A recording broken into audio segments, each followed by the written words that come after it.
भाइयों और बहनों, जैसा कि हमने पीछे देखा कि परम पूज्य डॉक्टर बाबा साहब अम्बेडकर जी ने भगवान बुद्ध और उनका धम्म ये किताब जो लिखी है वो भारतवर्ष में इस भारतीय परिस्थितियों में किस तरह से बुद्ध धम्मों को पुनः प्रस्थापित किया जाए, इस विचार को मद्देनजर रखते हुए उन्होंने इस किताब की रचना की है। और पिछली बार हमने देखा कि यहाँ भारत की बहुत ही विलक्षण, विचित्र और कहे कि विरोधाभासी अवस्थाएं हैं, मानसिकताएं हैं, विचारधारा हैं, श्रद्धा विश्वास हैं। इन सब का ख्याल करते हुए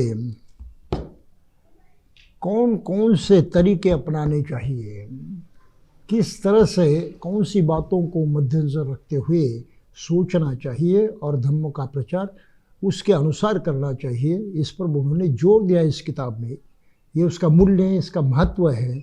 और भारत में प्रचार प्रसार करने के लिए, धम्म का प्रचार प्रसार करने के लिए ये बहुत ही अच्छा मार्गदर्शक ग्रंथ है।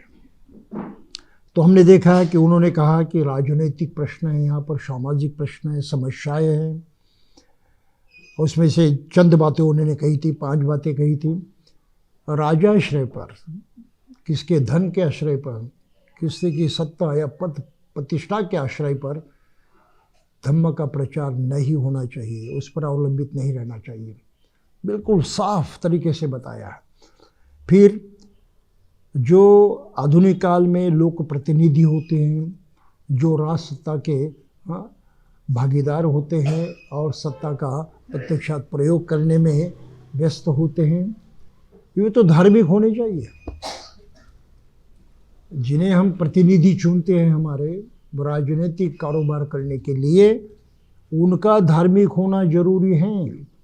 अगर वो सत्शील नहीं है, सदाचारी नहीं है, धार्मिक नहीं है, तो प्रजा तो उसके अनुसार बढ़ेगी नहीं, लेकिन उल्टा अन्याय होगा। और जो आज हो रहा है, नुकसान होगा जो आज हो रहा है।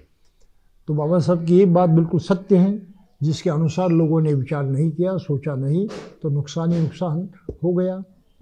फिर तीसरी बात कही थी कि सामाजिक व्यवस्था बहुत मायने रखती है। तो सामाजिक तौर पर समाज को संगठित होना आवश्यक है और वो मानवीय तत्वों को मद्देनजर रखते हुए संगठित होना आवश्यक है। तो धम्म ही उसका आधार होता है। फिर कालामुंह की बात कही, किस तरह से हम संगठित हो सकते हैं। और आज की तारीख हम देखते हैं कि भारत में कोई समाज संगठित नहीं है। पूरा समाज जो मानवीय जाति जातियों में बन चुका है। ढेर सारे ऐसे गुट हुए हैं जिनके मद्देनज़र आप आगे प्रगति नहीं कर सकते, कुछ भी पा नहीं सकते। तो समाज का संगठित होना जो है बहुत ही आवश्यक है, उसके बगैर कुछ होना नहीं। ये तीसरी बात कही थी। फिर युद्ध निषिद्ध हैं। आज के ज़माने में आपको तो बड़े सोच समझ कर, समझदारी के साथ सभी कारोबार करना चाहिए। सभी सामाजिक प्रश्न हैं, समस्याएं हैं, आपसे व्यवहार हैं, वो मैत्री के तत्वों पर, मनुष्यता के तत्वों पर ही करने चाहिए, इस बात को कहा था। और फिर उसके लिए जो बुद्ध की सबसे बड़ी तगड़ी शिक्षा है, मैत्री भावना, मेत्ता, करुणा, इसका आपने प्रयोग करना चाहिए। ये बात पहले 5 बातें उन्होंने कही थी। और इसका प्रत्यक्ष उदाहरण जो है, बुद्ध ने अपने ज़माने में संघ का निर्माण करते हुए हमारे सामने प्रस्तुत किया है। तो संघ उसका उदाहरण है कि हम संघ में जीवन अगर जीते हैं तो सदाचार पूर्ण होता है, मनुष्यता पूर्ण होता है, सभी के भलाई के लिए होता है, और यहाँ किसी पर कोई जुर्म नहीं होता, अन्याय अत्याचार नहीं होता। ये कल्याणकारी जो धम्म का मार्ग है उसको ही वे प्रत्यक्षात उतारते हैं अपने आचरण में, और उस प्रकार से सभी लोगों ने करना चाहिए। ये महत्वपूर्ण बात है। तो ये संघ कैसे बनता है, इसके बारे में आज हमें देखना है। और हमने ये भी देखा कि उस वक्त बहुत सारे श्रमण थे, अनेक परंपराएं थी, लेकिन श्रमणों के पास कोई आदर्श नहीं था, उनमें कोई ऐसी शिस्त डिसिप्लिन नहीं थी आपस में लगाव नहीं था, एकता नहीं थी, एक तत्व नहीं था, एक गुरु नहीं था, तो बस बिखरे हुए या अलग अलग गुट थे और अपने अपने तरीके से अपनी आंतरिक जो इच्छाएं उसकी पूर्ति के लिए प्रयास करते थे, ज्ञान की खोज करते थे, ईश्वर के पीछे पड़े थे, आत्मा को जानने के लिए प्रयास करते थे, ढेर सारे काम करते थे, लेकिन उनमें कोई आपसी एकता नहीं थी और कोई आपसी संबंध भी वैसे नहीं थे। तो सर्वप्रथम बुद्ध ने अपने जीवन में संघ का निर्माण किया और उन श्रमणों को उन्होंने संगठित किया जो बुद्ध की शिक्षा का पालन करते हुए बुद्ध के जैसा ही अनुभव जिन्होंने पाया था, दुख से मुक्ति पाई थी, वो अनुभव कर लिया था। तो ऐसे सभी श्रमणों का उन्होंने संगठन किया जिसको भिक्खु संघ कहा जाता है। उससे पहले श्रमणों में कोई संगठन नहीं था और श्रमणों का कोई नेता भी नहीं था। बुद्ध ने सर्वप्रथम नेता भी नियुक्त किया, किसी व्यक्ति को नहीं, खुद को भी नेता प्रयुक्त नहीं किया उन्होंने कहा है कि धम्म का जीवन है, उसका जो आदर्श है, उसकी जो शिक्षाएं, तत्व प्रणाली है, यही तुम्हारा नेता है। बस उसको प्रमाण मानते हुए हर आदमी ने उस तरह से बर्ताव करना चाहिए। तो ये सांघिक नेतृत्व जो है, सामूहिक नेतृत्व है, जो तत्व को मानने वाला है, तत्व से जुड़ा हुआ है, तत्वों से बंधा हुआ है, इस नीति पर उन्होंने जोर दिया है। तो ये संघ का जो आदर्श है, ये दुनिया में सबसे प्रथम बुद्ध ने निर्माण किया है और बाबा साहब ने उसकी भूरी भूरी प्रशंसा की है। यहाँ तक कहा है कि हर आदमी ने अगर किसका आदर्श गिराना है तो संघ का है, उनके पीछे पीछे जाना है, उनके पद पर पद रखते हुए आगे बढ़ना है। तो ये आदर्श है। तो ये भिक्खु भिक्खुनी संघ कहा जाता है। तो इसकी हम संक्षिप्त में चर्चा करेंगे। बाबा साहब ने इसमें संक्षिप्त में दिया है, ये कोई खास अभ्यास करने की बात नहीं, सिर्फ जानकारी की बात है। तो उन्होंने कहा कि संघ सभी के लिए खुला था, जात पात की कोई बाधा नहीं थी, स्त्री पुरुष होने का भी कोई प्रॉब्लम नहीं था, हैसियत, कोई सी योग्यता है, लायकियत, ये भी सवाल नहीं था, सामाजिक स्थिति, कौन सा स्थान है, पद प्रतिष्ठा, इसकी भी कोई ज़रूरत नहीं थी। संघ के भीतर सभी लोग समान थे और संघ के अंदर छोटे बड़े का निर्णय सदस्य के गुणों से होता था, न कि उसके जन्म से। तो बुद्ध ने स्वयं कहा है कि संघ कैसे है, तो एक उदाहरण दिया था कि मानिए समंदर है, इसमें जाकर सारी नदियाँ मिल जाती हैं, गंगा, यमुना, सरस्वती वगैरह अनेक अनेक नाम की जो नदियाँ हैं समुद्र से जाकर मिलती हैं, और फिर हम समुद्र का पानी उठाते हैं और उसको चखते हैं, तो हमें कौन सी रुचि लगती है? क्षार है, लवण है, तो उसका लवण रस ही होता है, उसका जल मीठा नहीं होता, लेकिन एक ही जैसा होता है। तो उसको हम अगर चखते हैं तो क्या कह सकते हैं कि ये गंगा का पानी है, ये जमुना का पानी है, ये दूसरी किसी नदी का पानी है? नहीं।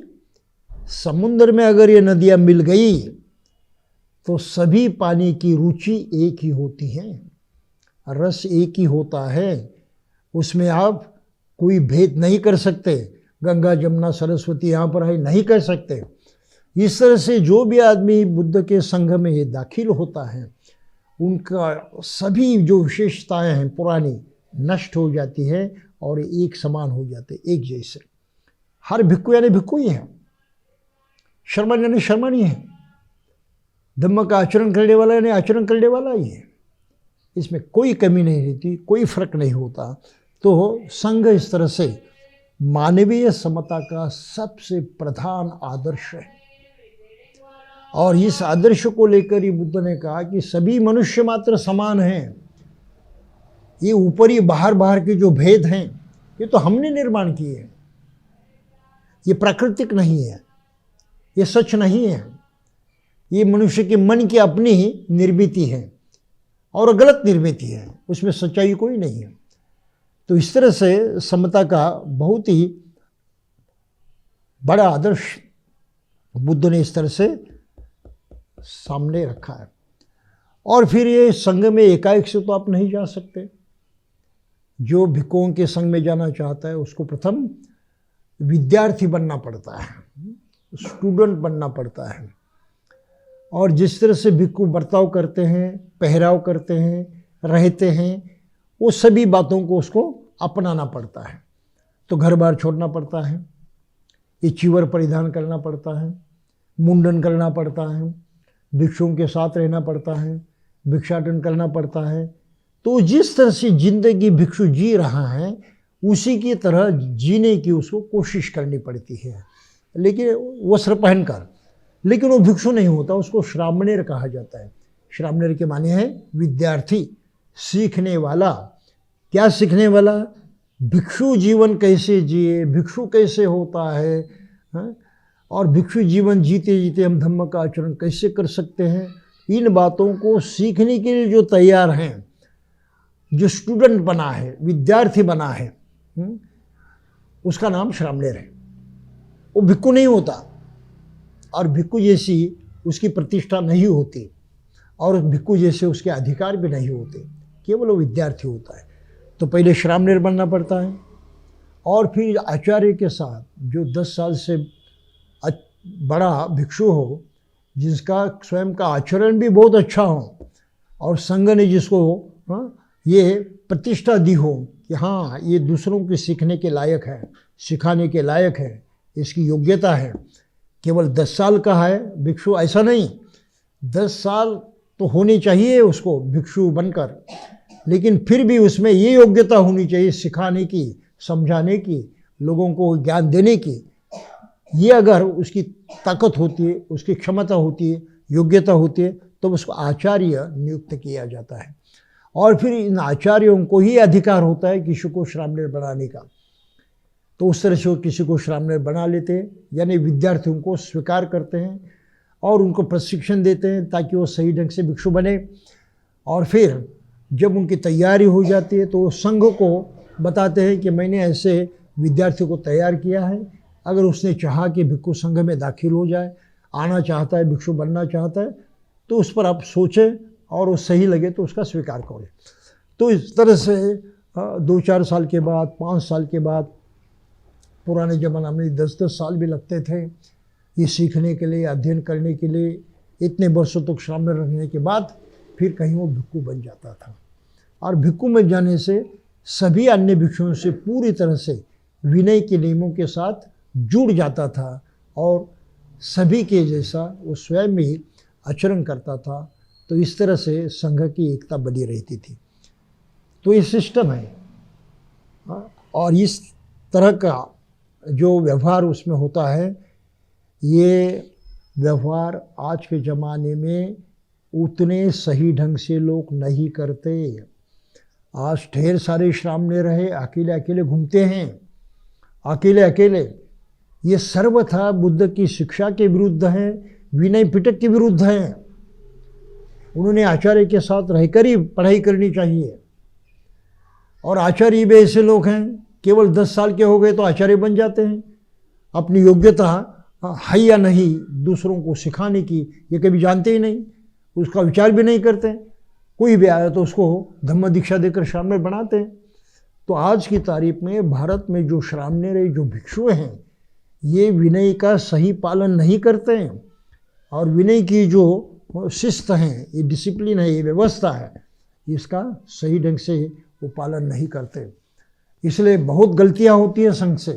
भिक्षु गलत बर्ताव करते हैं, और श्रामणेर तो बस ऐसे ही घूमते रहते बगैर ट्रेनिंग के, बगैर सीखे। हैं तो स्टूडेंट, विद्यार्थी, लेकिन लोगों को कहते हैं हम बनते हैं, दान भी मांगते हैं, क्या क्या करते हैं आप सबको मालूम है। तो संघ में जो बुराइयां हैं, इसका कारण ये है कि वे बुद्ध की मूल शिक्षा को, विनय को सही अर्थ से और जिम्मेदारी से स्वीकार नहीं करते।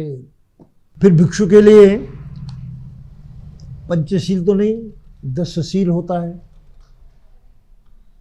घर छोड़ना पड़ता है, रिश्ते नाते तोड़ने पड़ते हैं, अकेला विचरण करना पड़ता है, उसको और किसी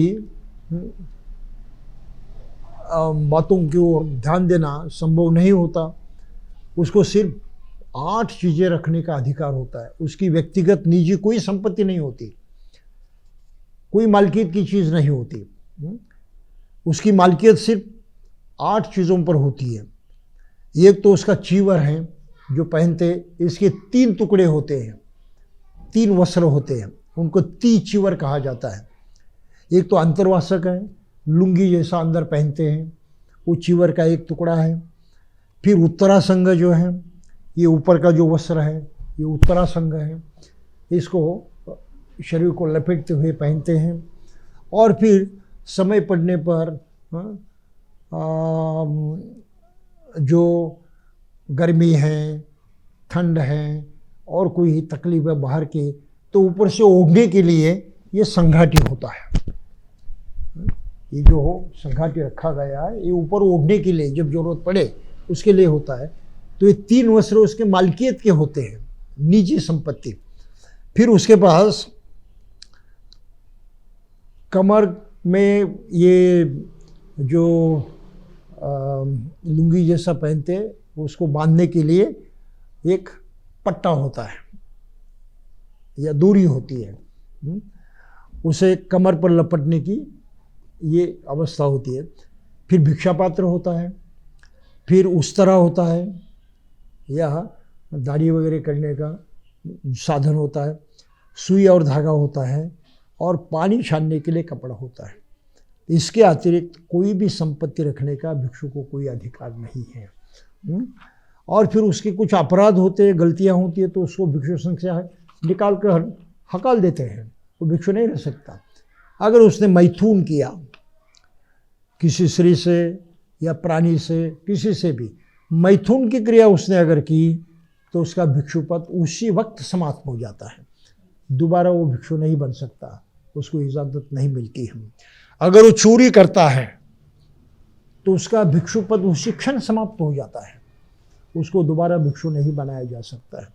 और चोरी करने के खास बात जो है इसमें लिखा है कि आप जानते हैं कि ये चीज़ मेरी नहीं है, आप जानते हैं कि ये जगह मेरी नहीं है, आप जानते हैं कि ये पदार्थ मेरा नहीं है, आप जानते हैं और ये समझते हैं कि और किसी का होगा, मेरा नहीं तो और किसी का तो होगा। अगर मैंने इसको लिया तो हो सकता है जिसकी वो मालकियत हो वो उस पर मुकदमा चलाए, मुझके खिलाफ राजा की तरफ निवेदन दे, न्याय मांगे, और फिर राजा ने अगर सोचा, सब बात जान ली, तो हो सकता है कि मुझे वो सज़ा भी दे सकता है। तो जो मैंने है मेरी मालकियत की नहीं, ऐसी चीज़ लेने से आगे चलकर हो सकता है कि मुझे सज़ा हो सकती है, वो अपराध माना जा सकता है। ये अगर आपको मालूम है तो आपने उस चीज़ को नहीं उठाना चाहिए, उसको अपनाना नहीं चाहिए। तो आजकल के ज़माने में कुछ भिक्षु अतिक्रमण करते हैं गवर्नमेंट की जगह पर, प्लॉट पर, जंगल की जगह पर। आप इसको समझिए ज़रा। और वो जानते हैं कि जंगल की जगह मेरी नहीं, गवर्नमेंट की है, सरकार की है, सरकार कार्रवाई कर सकती है। ये जानते हुए भी अगर वो करते हैं तो आपसे चोरी हो गई और आपका भिक्षु पद उसी तक समय खत्म हो गया।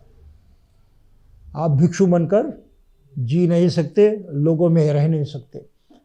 लेकिन आज की तारीख को कितने सारे ऐसे लोग हैं जो इस तरह से प्रॉपर्टी कमाते हैं, वहाँ लोगों से चंदा इकट्ठे करते हुए विहार भी बनवाते हैं और उसके मालिक के तौर पर उसका इस्तेमाल करते हैं, मेरे मालकियत का, मेरे अधिकार का। शायद कोई संस्था भी बनाए हो, लेकिन मालकियत तो उनकी होती है। तो ये सब जो है विनय के खिलाफ है। जिस भिक्षु ने ये किया उसका भिक्षु पद उसी वक्त समाप्त हो गया। ऐसे लोगों को भिक्षु नहीं माना जाता। और मैं इसके बारे में बहुत ही दक्ष हूँ। जो भिक्षु मुझे ऐसे दिखाई देते मैं उनको भिक्षु नहीं मानता, पूरी तरह से उनसे दूर रहता हूँ। उनको भिक्षु के तौर पर मैं स्वीकार ही नहीं करता, बिल्कुल कड़ाई से। फिर तीसरी बात है कि प्राप्ति जो है, कोई चमत्कार करने की शक्ति आ गई, कुछ आध्यात्मिक शक्ति आ गई, मुझ में कुछ बहुत कुछ अनूठा कुछ हो गया, ये दिखावा जो करते हैं उनका भी भिक्षुपद समाप्त हो जाता है। तो किसी भिक्षु ने दिखावा नहीं करना चाहिए कि मैं खास हूँ, मुझ में कोई खास योग्यता आई है, आध्यात्मिक शक्ति आई है। इस तरह का दावा जो करता है उसका भी भिक्षुपद उसी वक्त समाप्त हो जाता है, उसको भिक्षु मानना गलत होता है।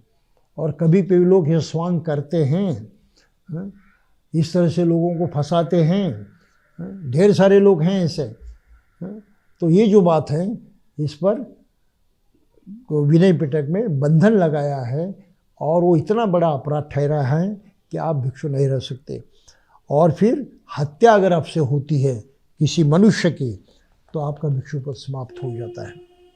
तो ये बहुत ही कड़े नियम जो है भिक्षुओं के लिए हैं। और फिर और भी नियम होते हैं।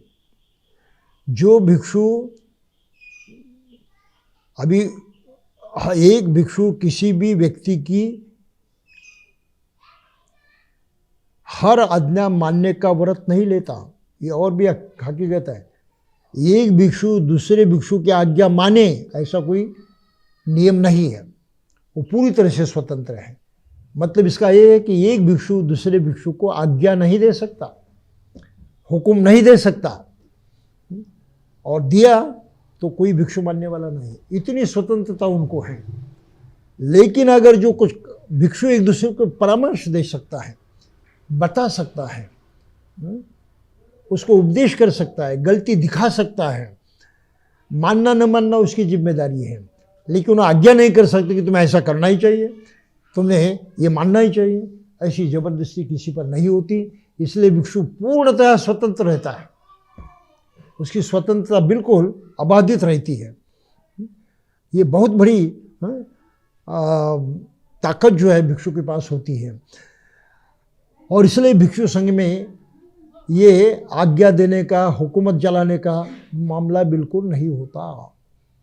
समझदारी से काम लो, आपसे ही समझौता करो, ठीक से जानो, विनय के नियम के अनुसार नहीं है उसको जांचो और सही ढंग से व्यवहार करो। मूल धम्म की आज्ञा मानो, मनुष्य की नहीं। धम्म के नियम, धम्म की व्रत शिक्षा, यही आज्ञा है, इसको ही मानो। व्यक्ति की आज्ञा से कोई इतनी संबंध नहीं। तो भिक्षु के लिए ये है, बड़ा ही खुला आसमान है, स्वतंत्र है, उस पर किसी का कोई जादू नहीं चलता, दबाव नहीं चलता, कोई हुकूमत नहीं चलती, किसी भी हुकूमत को मानने के लिए वो तैयार नहीं है। तो ये बहुत बड़ी शक्ति एक भिक्षु के पास होती है, यानी उसकी स्वतंत्रता। और किसी के पास इतनी स्वतंत्रता नहीं होती, वो राजा का हुक्म नहीं मानता। राजा को सम्मान देने की उसकी जरूरत नहीं देगा वो सम्मान। मैं एक व्यक्ति हूँ, अपने में परिपूर्ण हो, मुझे और किसी पर अवलंबित रहने की जरूरत नहीं है, किसका हुक्म मानने की जरूरत नहीं है।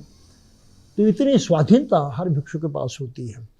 और फिर इसलिए नियम भी बहुत अधिक होते हैं। भारत में जो थेर परंपरा है, थेरवादी परंपरा, उसमें भिक्षुओं के लिए 227 नियम होते हैं। ये कानून जैसे हैं, 227। और उपासक बनते हैं तो पंचशील, और पंचशील का पालन करने भी वो रोते रोते पालन करते हैं। खुशी से करना बड़ा मुश्किल हो जाता है। तो 227 नियमों की तरफ ध्यान देकर उस तरह से अपना जीवन चलाना, ये कोई आम बात नहीं है, ये सामान्य बात नहीं है। बड़े सावधानी से हर चीज़ करनी पड़ती है।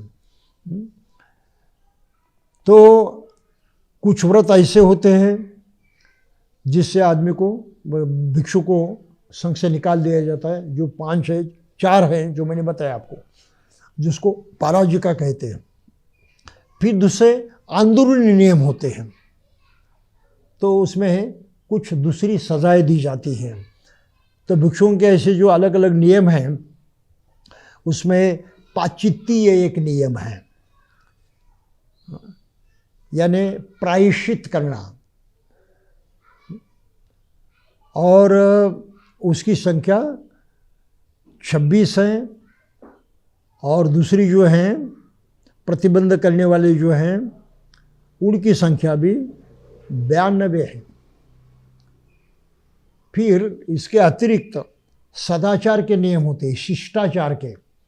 जेंटलमैन, भिक्षु को एक जेंटलमैन के तहत रहना चाहिए, एक जेंटलमैन बन के रहना चाहिए। और एक जेंटलमैन बनने के लिए उसको 75 नियम पालन करने पड़ते हैं। 75 सेखीय धर्म उसको कहते हैं। तो ये शिष्टाचार जो हैं, जिसको हम अंग्रेजी में एटिकेट कहते हैं, जेंटलमैन बिहेवियर कहते हैं, इसके इतने सारे नियम जो है, जो इंग्लैंड में भी नहीं है, जहाँ लोग कहते हैं जेंटलमैन है। तो इस तरह से भिक्षुओं को कड़े नियमों का पालन करना पड़ता है। और फिर उनके हाथों से जो अधिक अपराध होते हैं, यानी नियम का पालन नहीं होता, तो संघ उनको सज़ा भी देता है। अलग अलग ढंग की सज़ाएं होती है, जिसका जिक्र बाबा साहब ने यहाँ पर किया है। और भिक्षुओं को हर 15 दिन के बाद उपोषित करना जरूरी होता है। तो उपासक जो उपोषित करते हैं, उनका उपोषित थोड़ा अलग होता है।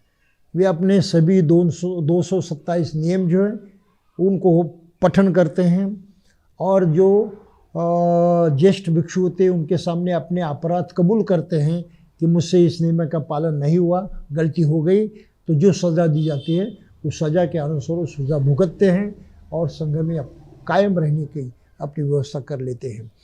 तो उपोषित जो है ये अपराध की स्वीकृति करने का खास प्रोग्राम होता है। और उपासक का जो उपोषित है वो अष्टशिलों का पालन करने का होता है। तो दोनों में फ़र्क है।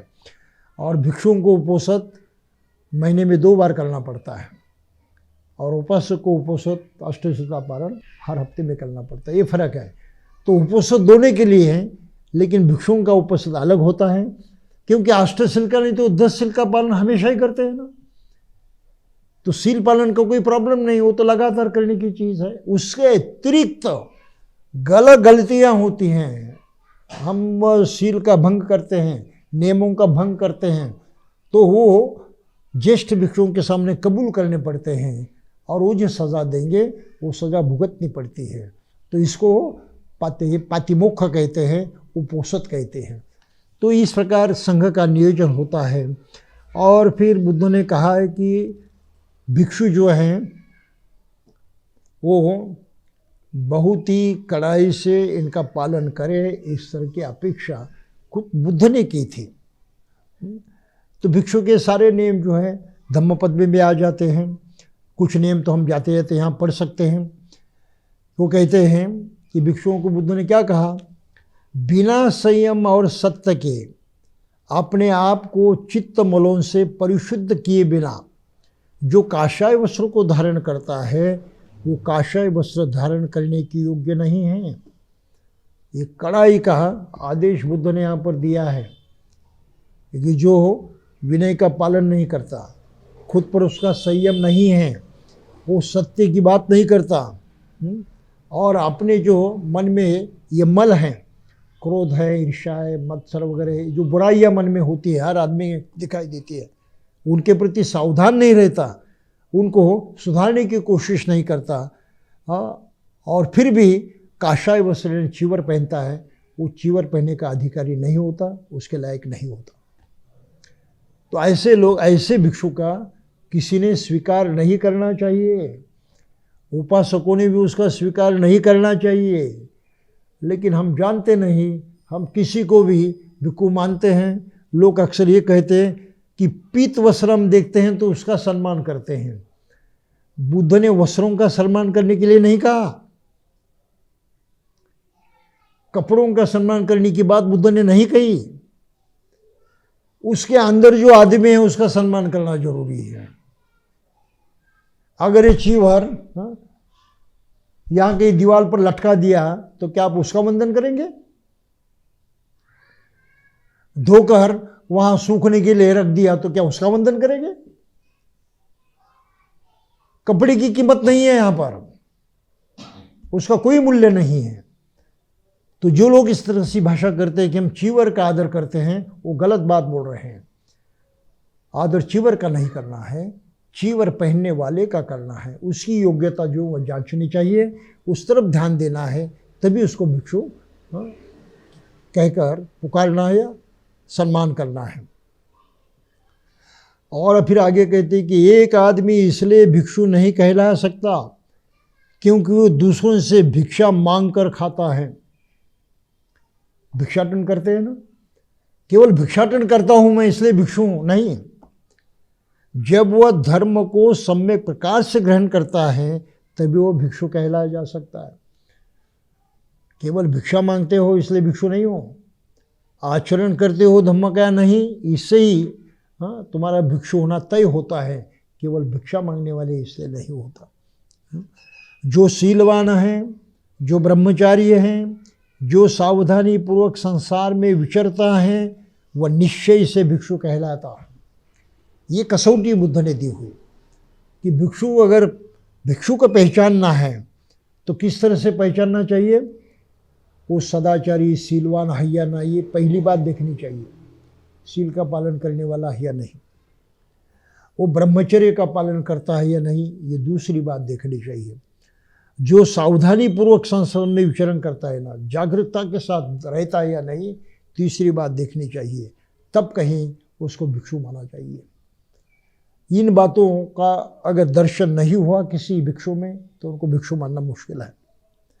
तो जो भिक्षु वाणी से संयत हैं, जो बुद्धिमानी पूर्वक और शांति पूर्वक बोलता है, जो धर्म का अर्थ समझता है, उसका बोलना मधुर होता है और उसको भिक्षु मानना चाहिए।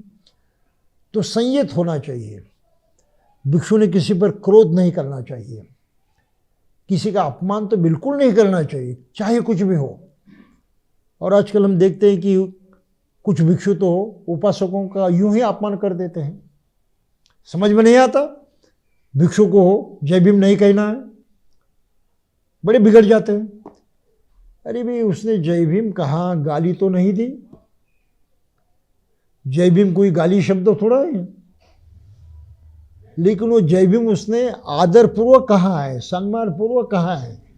उस सम्मान को देखो, उस आदर की कीमत करो। केवल उसने जय भीम कहा इसलिए तुम गुस्सा हो गए और उनको फटकारने लगे, ये सही है क्या? ये तो गलत है। तो इस प्रकार के भी भिक्षु देखे जाते हैं, पूरी तरह से अज्ञानी होते हैं, मानो तो अनपढ़ भी होते हैं, या तो खुद को ज़्यादा होशियार समझने लगते हैं। तो जो भिक्षु उपासकों का अनादर करता है, उसको अपमानित करता है, उसको डांटता है, वो भिक्षु जीवन सही ढंग से पालन नहीं करता है। इस ओर भी ध्यान देना बहुत जरूरी है। तो इस तरह से बाबा साहब ने यहाँ पर भिक्षुओं के ढेर सारे गुण जो हैं उनका जिक्र किया है। और ये कहते हैं जो कुछ भी भिक्षु को प्राप्त हो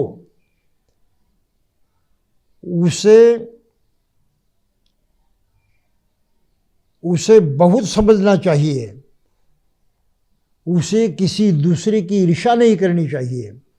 एक भिक्षु जो दूसरे की ईर्ष्या करता है उसे कभी चित्त की शांति प्राप्त नहीं होती। किसी से भी ईर्ष्या नहीं करनी चाहिए। और कभी कभी लोग मुझे कहते हैं कि भिक्षु आते हैं, शादी ब्याह में आते हैं, एक आता है तो बात ठीक है, दो आते हैं तो आपस में झगड़ा करते हैं, उसको ज़्यादा दान क्यों दिया, मुझे क्यों नहीं दिया। ये ईर्ष्या है।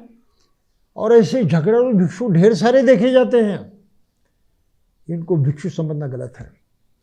वास्तव में विनय पिटक का जो मूल आधार है, स्पिरिट है, चेतना है, वो है भिक्षु ने किसी से कुछ भी नहीं मांगना। जब हम मांगते हैं उसको तो भीख समझा जाता है। हम जब मांगते हैं तो उसको मदद मानी जाती है। तो मांगने का मतलब है मदद पाना या भीख पाना, मांगने से होता है। दान मांगने से नहीं होता। दान आदमी स्वयं अपनी श्रद्धा से देता है। कोई मांगता नहीं है। हमें लगता है कि हमें किसी की मदद करनी चाहिए, दान करना चाहिए, तो हम अपने मन से जानबूझकर सोच समझकर अगर किसी को दान देते हैं तो उसको दान कहा जाता है। और भिक्षु को केवल दान ही प्राप्त करने का आदेश है, मार्ग है, मांगने का अधिकार नहीं है।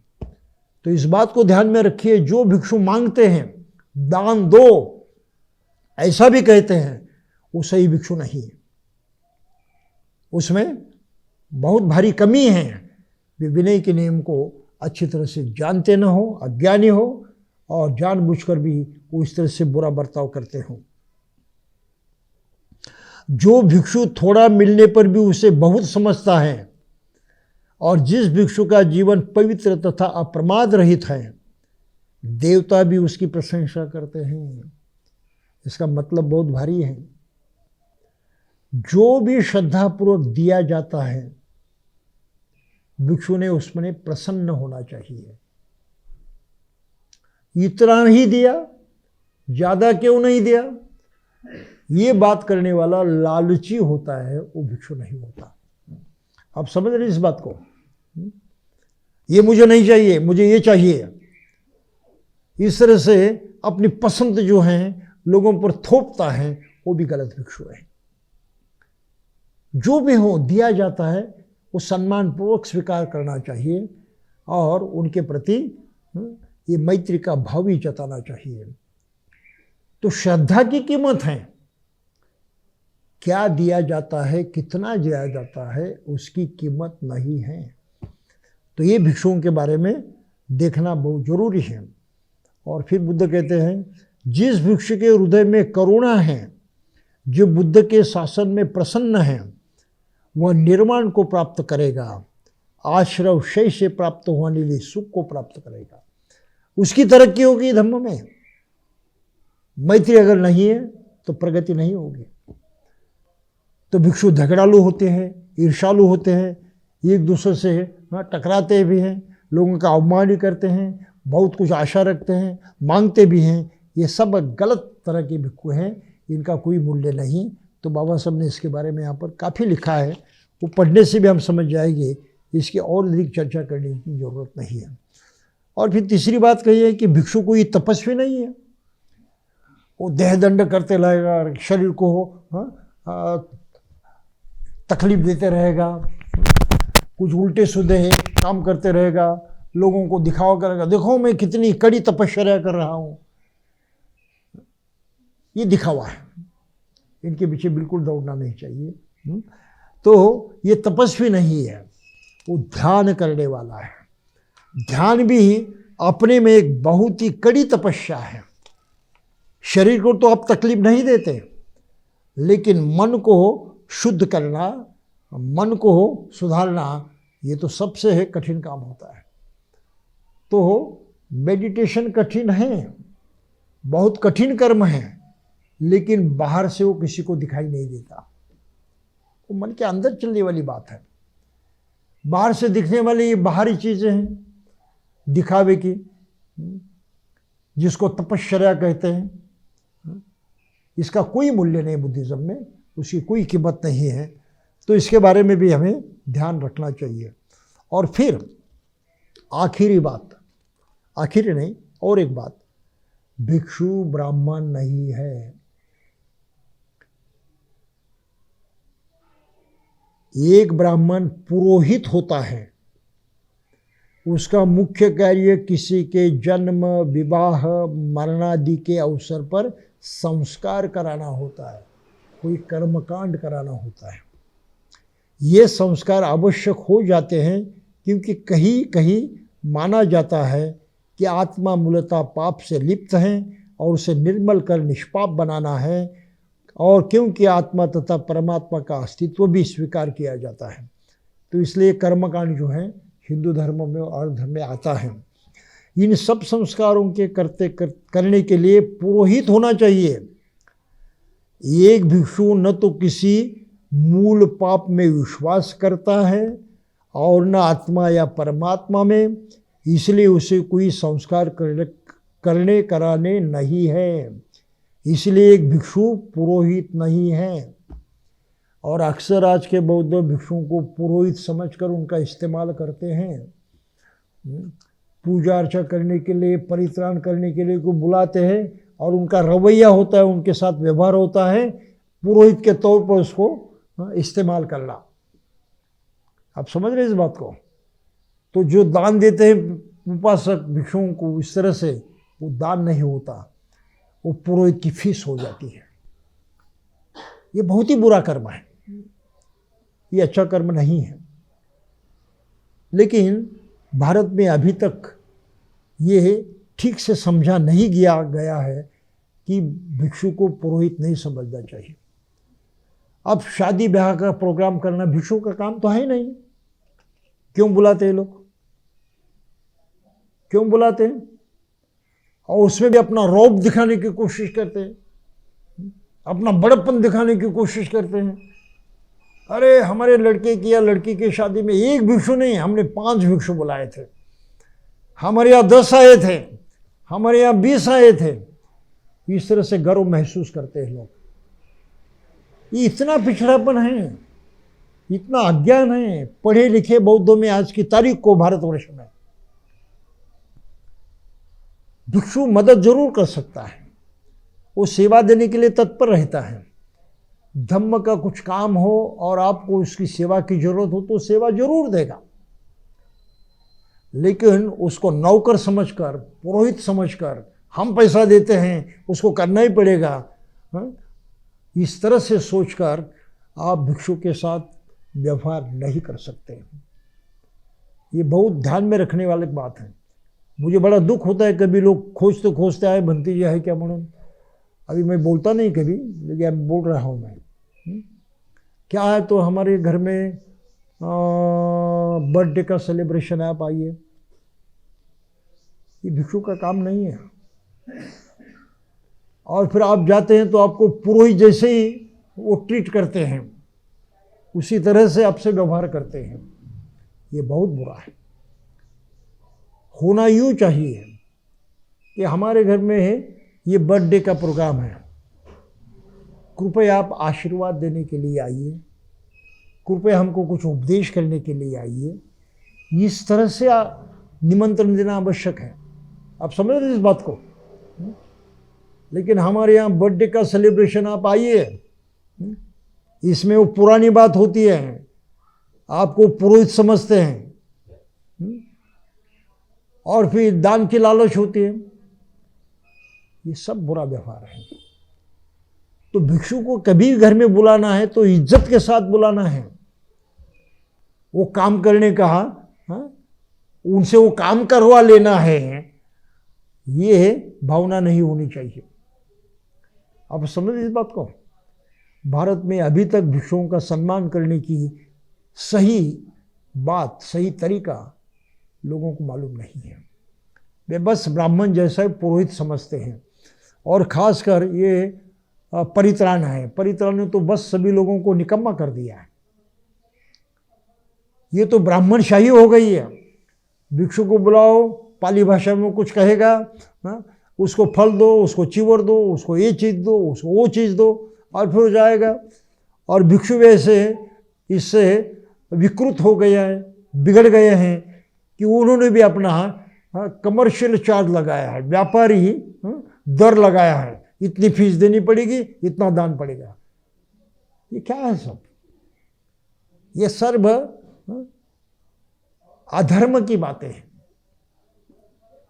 दुराचार की बातें हैं, सदाचार नहीं उसमें।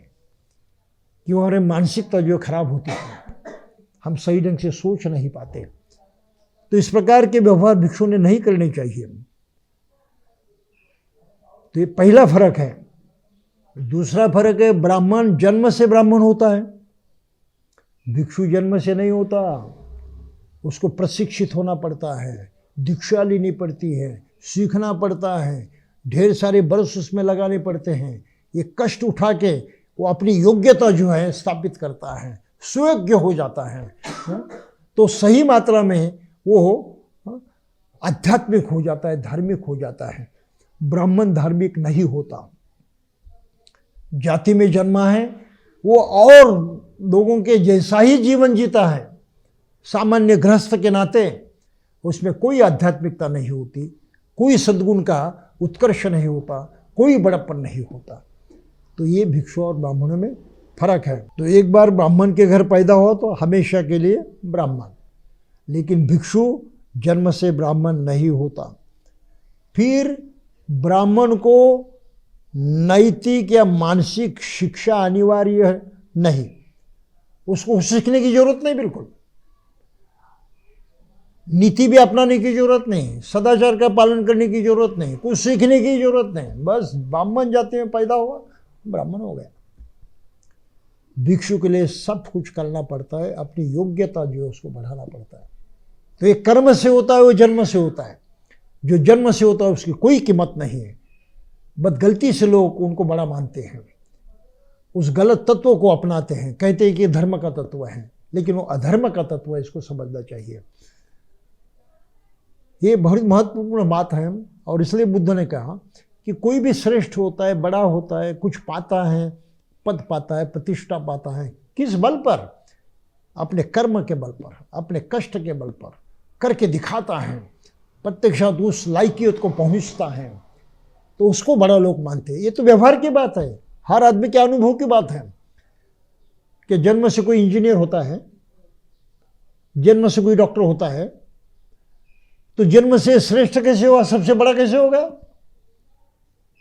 सारा सार मूर्खता है। ऐसी मूर्खता पर भारतीय लोग विश्वास करते हैं। ये अज्ञान का सबसे तगड़ा सबूत है। इतने अज्ञानी लोग हैं इसमें। तो ब्राह्मण कितनी चाहे उतनी संपत्ति इकट्ठा कर सकता है, धन जमा इकट्ठा कर सकता है, भिक्षु के लिए कुछ भी पाने का अधिकार नहीं। संपत्तियां बिल्कुल रख नहीं सकते। और हर क्षेत्र में भिक्षु परिवर्तनशील होता है, बुराइयां छोड़कर, त्याग कर, नष्ट कर वो अच्छाई की तरफ बढ़ते रहता है और सर्वोत्तम बनने की कोशिश करता है। ब्राह्मण हमेशा इसके विरोध में रहता है। उसको भलाई नहीं चाहिए, उसको सच्चाई नहीं चाहिए, लोगों ने इस झूठ पर विश्वास करना चाहिए कोई जन्म से श्रेष्ठ है, जन्म से शुद्ध है, बिल्कुल विरोधी है।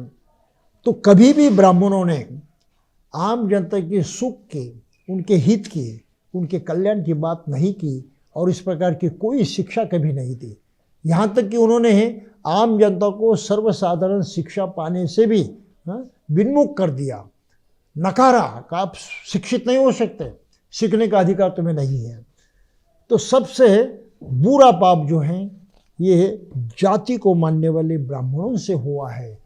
बुद्ध भिक्षु बिल्कुल उसके विरुद्ध है। वो हर तरह के कल्याण के लिए ही प्रयत्नशील रहता है। तो संपत्तिहीन भिक्षु मानसिक और नैतिक तौर पर स्वतंत्र होता है। उसका कोई मालिक नहीं हो सकता, कोई उस पर हुक्म नहीं चला सकता, वो उसके अधीन नहीं हो सकता। उसकी स्वतंत्रता बिल्कुल हमेशा के लिए कायम रहती है। तो ब्राह्मण जो होते हैं, हर ब्राह्मण अपने में एक अकेला व्यक्ति होता है। कोई ऐसा धार्मिक संगठन नहीं उनका जिसके वह अधीन हो। हर ब्राह्मण अपना कानून आप हैं। हाँ, ब्राह्मण आपस में भौतिक स्वार्थों से अवश्य बंधे हुए हैं। स्वार्थ के लिए वो इकट्ठा है।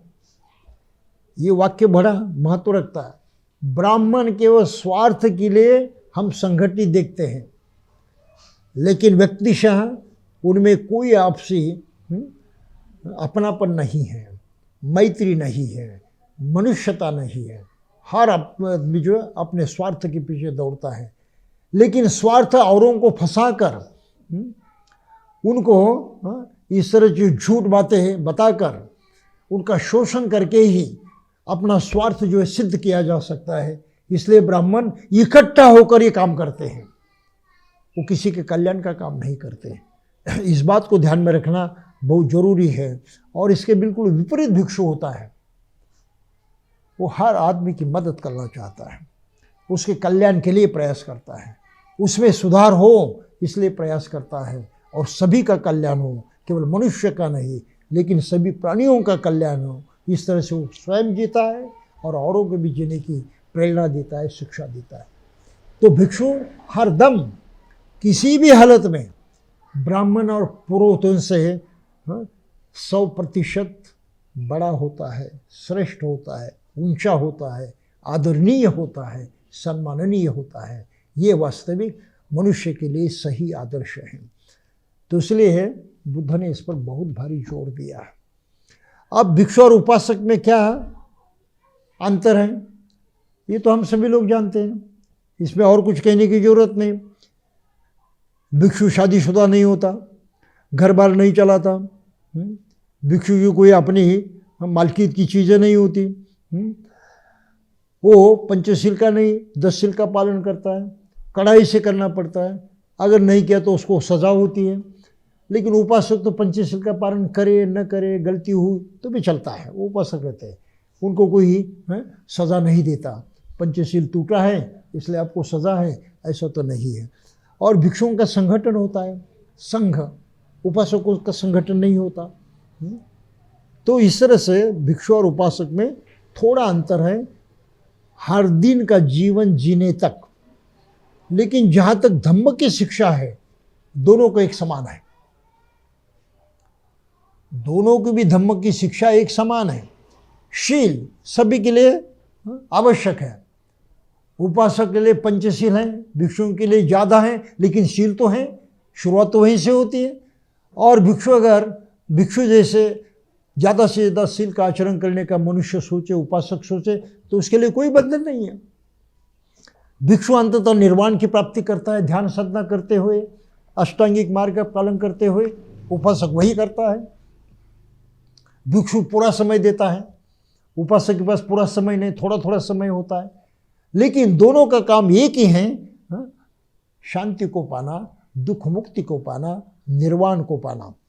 तो इसलिए उपासक का धर्म अलग है, बुद्ध धर्म उपासक का अलग है और भिक्षुओं का अलग है, ऐसा नहीं। ये बात खासकर ध्यान में रखना चाहिए। और भिक्षुओं से लिए बाबा साहब तो यहाँ कहते, उनके लिए तो ये बड़ा कड़ाई से किया जाने वाला भेद है कि भिक्षु को क्या करना चाहिए। तथागत ने जिस धर्म का उद्देश्य दिया, संघ उसी का एक सामाजिक नमूना है, आदर्श हैं, एग्जाम्पल हैं। और फिर उपासक ने क्या करना चाहिए,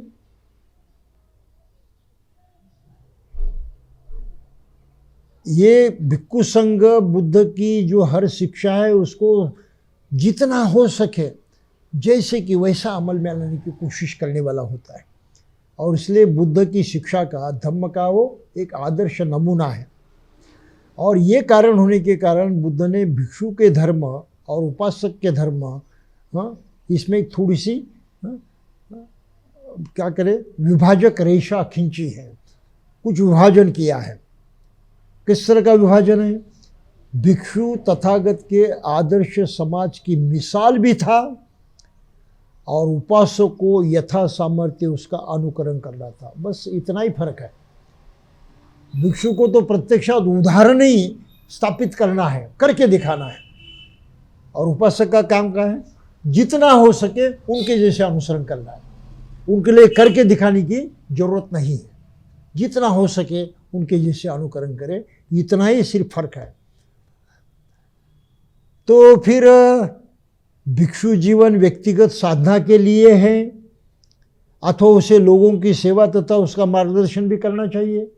क्या करना चाहिए भिक्षु को, बाबा साहब साफ सूत्रों में लिखते हैं, ये दोनों ही उसके जीवन कार्य है। बिना व्यक्तिगत साधना के वह नेतृत्व नहीं कर सकता, इसलिए उसे अपने में एक संपूर्ण सर्वश्रेष्ठ धार्मिक और ज्ञान संपन्न व्यक्ति बनना ही होगा। इसके लिए उसे व्यक्तिगत साधना करनी होगी। तो भिक्षु को आचरण करना आवश्यक है, उसमें कोई छुटकारा नहीं है। एक भिक्षु गृह त्याग करता है, वो संसार त्याग नहीं करता, यानी दुनिया से निकल नहीं जाता। जो व्यावहारिक जगत हैं, व्यावहारिक लोग हैं, उनसे भागता नहीं कहीं दूर, उनके साथ ही रहता है वो। सिर्फ वो घर बार छोड़ता है, अपना घर तक छोड़ता है, अपने जो परिवार है उसको छोड़ता है, लेकिन सारे लोगों को छोड़कर वो कहीं एकांत में जाकर रहता नहीं है।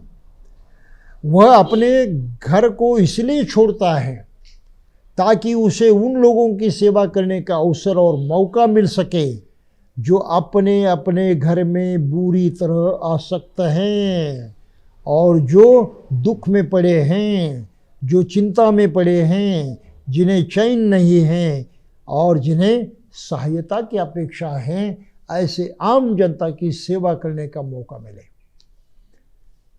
इसलिए करुणा, जो कि धर्म का मूल सार है, तकाजा है कि हर आदमी दूसरे से प्रेम करे और दूसरों की सेवा करे। भिक्षु भी इसका अपवाद नहीं है। और इसलिए बाबा साहब लिखते हैं बिल्कुल स्पष्ट शब्दों में, व्यक्तिगत साधना में चाहे कोई कितना भी ऊंचा क्यों न हो, कोई भिक्षु व्यक्तिगत साधना में बहुत ऊंचाई तक पहुंच गया, कुछ पाया उसने, यदि कोई भिक्षु पीड़ित मानवता की ओर से उदासीन है तो वो भिक्षु नहीं है। आप व्यक्तिगत रूप से कितने भी ऊंचाई तक पहुंचे आचरण में, लेकिन आप पीड़ित जनता की सेवा नहीं करते, उनके प्रति करुणा मैत्री नहीं जताते हैं, तो आप भिक्षु नहीं हैं। वो दूसरा और कुछ भी हो सकता है किंतु भिक्षु नहीं हो सकता। तो बहुत कड़े शब्दों में बाबा साहब ने यहाँ पर भिक्षु और उपासकों का भेद जो है वो प्रकट किया है, और इस तरह के भिक्षु उनको चाहिए थे। आप समझ रहे इस बात को? तो मैं समझता हूँ कोई आज के लिए इतना ही काफ़ी है। फिर उन्हें आगे चलकर इतना कहा है कि भिक्षु ने हमेशा धम्म प्रचार का काम करना ही चाहिए, ये इसका प्रमुख कर्तव्य है। और इसलिए बुद्ध ने कहा था, चरत भिक्खवे चारिकं बहुजन हिताय बहुजन सुखाय। बुद्ध ने कहा है कि आम जनता के हित के लिए, सुख के लिए उन तक पहुँचो और उनको धम्म देकर जागरूक करो, उनकी सेवा करो। तो ये काम भिक्षु को करना ही पड़ता है। फिर चमत्कार नहीं दिखाना है उसको, लोगों को फंसाना नहीं है, और ज़बरदस्ती भी नहीं करनी है, लालच भी नहीं दिखानी है, और भिक्षु को धम्म प्रचार के लिए प्रयत्नशील होना चाहिए। उसको कहते बाबा साहब कि संघर्ष करना चाहिए। तो बुद्ध को एक बार भिक्षु ने पूछा, भिक्षु योद्धा योद्धा हम अपने आप को कहते हैं, भगवान हम योद्धा किस प्रकार के हैं? वीर वीर कहते हैं हम किस प्रकार के वीर हैं? बुद्ध से पूछा भिक्षु ने। तो बुद्ध ने जवाब दिया, भिक्षुओं हम युद्ध करते हैं इसलिए योद्धा है, हम लड़ाई करते हैं इसलिए योद्धा है। तो भगवान हम किस बात के लिए युद्ध करते हैं, कौन सी लड़ाई करते हैं? दिखाई तो नहीं देते। तो बुद्ध ने कहा, भिक्षुओं हम श्रेष्ठ शील के लिए युद्ध करते हैं। शील पालन करने का संग्राम होता है, संघर्ष होता है, प्रयास होता है, युद्ध जैसे कोई सामान्य नहीं है।